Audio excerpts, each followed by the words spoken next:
दुनिया भर की बातें समझाने का। माफ करना, कोई नैतिक अधिकार नहीं ना बोलने का और कोई नैतिक अधिकार नहीं बात करने का। क्यों नहीं डाला वोट आपने, बताइए पहले, वोट क्यों नहीं डाला? मुझे 2 पैसे मिल रहे थे, मैं बाहर गांव गया था गाड़ी लेके साहब के साथ।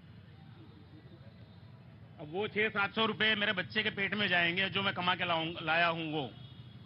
अब आप बताइए मैं क्या करूं? मैं बाहर जाऊं 2 पैसे कमा के। अच्छा, कोई चांस? मैं समझ गया, अब मेरे सामने भी दुविधा आ गई। हाँ बताइए। लेकिन मैं ये जानना चाहता हूँ कि कोई स्थिति बनती थी जिसमें आखिरी समय तक आके वोट डाल सकते थे, या साहब अपना डिले कर सकते थे? साहब तो डिले करते नहीं है, तो मुझे मालूम नहीं। साहब गए, एक्चुअली मैं साहब को लेकर सूरत गया था। हाँ। सुबह में जल्दी। हाँ। और रात को आया 11:30-12 बजे के आसपास। रात के 11:30-12। तो फिर तो कैसे वोट पड़ता? हाँ। लेकिन पिछली बार डाला था? पिछली बार डाला था मैंने। अब कौन सी सरकार में डाला था ये मत पूछिए। नहीं, ये कौन पूछेगा? ये तो इतनी देर में मुझे भी पता चल गया। शुक्रिया जी, इतनी देर थोड़ी नहीं लगती है। आपको स्टीयरिंग के बारे में पता है, टायर के बारे में पता है, हवा के बारे में पता है, मुझे इंसान के बारे में पता है। इतनी देर थोड़ी नहीं लगती। आ गए आप? नमस्ते, कैसे हैं? आप भी तो वही है ना जो वोट नहीं डाला था, जिन्होंने? आप भी वही है ना, वोट नहीं डाला था और खड़े हैं लोग आके, रोज मेरे सामने आ जाते हैं। आप बहुत गुस्सा आती है, बहुत तेज एकदम।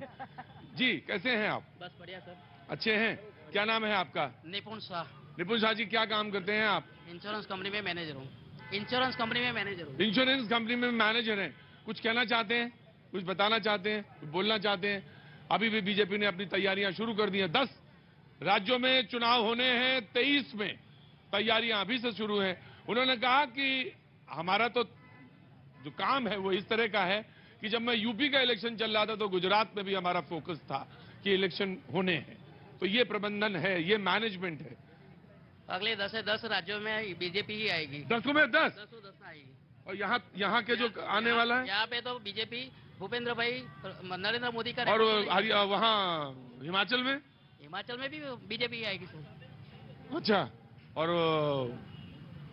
एमसीडी में, वहाँ दिल्ली में तो आएगी बीजेपी। म्यूनिसिपैलिटी में ही बीजेपी आएगी। अच्छा, वाह, क्या गजब है भाई, बहुत अच्छी बात है, बहुत बढ़िया। नेपाल जी आ गई, बहुत बहुत स्वागत है। सोशल एक्टिविस्ट हैं और पॉलिटिकल कमेंटेटर हैं, बहुत बहुत फिल्म मेकर हैं। बहुत बहुत शुक्रिया नेपाल जी। तो आपका आकलन क्या है चुनाव और चुनाव के रिजल्ट और उसको एग्जिट पोल को देखते हुए? जो यहाँ जो एरिया में हम लोग खड़े हुए हैं ना जी, उसका डेवलपमेंट और वही देख के जो पहले था और अभी जो है, हाँ। उसका देखकर ही हम बता सकते हैं कि बीजेपी ही आने वाली है। बीजेपी ही आने वाली है। और दूसरा कि मोदी जी ने जो यहाँ पर बेस बनाया हुआ है ना, पिलर इतने मजबूत डाले हैं कि वो कोई हिला ही नहीं सकता, पहली चीज ये है जी।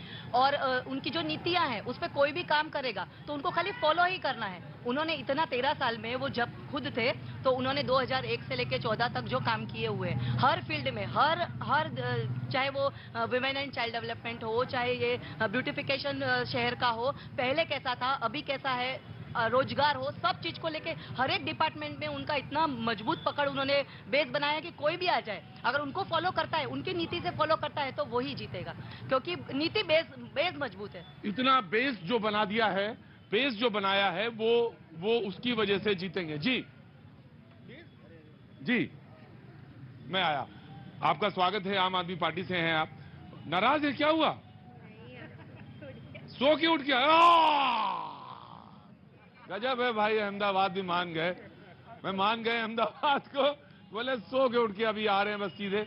लेकिन आपकी ईमानदारी का भी मैं कायल हुआ, कहने लगे कि कोई बात नहीं, तो नाराज मत हुई, थोड़ा सा पानी पिलाइए देवेंद्र जी, चाय पिलाइए, मैं तब मैं आ जाऊंगा। बहन वो कौन सी ऐसी बात है, प्रोग्राम तो रोज ही करना होता है, मुझे मालूम होता है कैसे कहाँ जब चैतन्य होता है, दिमाग खुलता है, तब बहस में कुछ मजा आती है। लेकिन बहस के लिए नहीं होती, कुछ एनालिसिस, कुछ चीज बात निकले तो समझ में आती है।